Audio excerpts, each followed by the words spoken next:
Simple instructions for playing a jigsaw puzzle.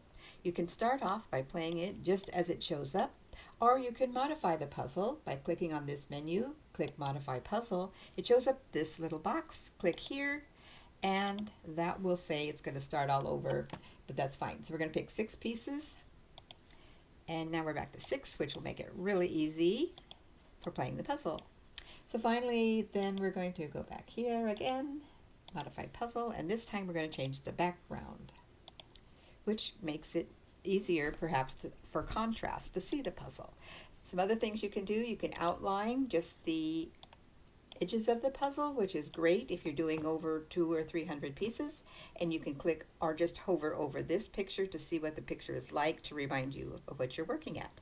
After you've made all your changes, you can simply play the puzzle, and over here, of course, if you want to use the full screen of your computer or phone or whatever, you can just click there and you'll have the full screen. But for now, we're just going to keep going until we have the puzzle done. That's all there is to it to play a puzzle.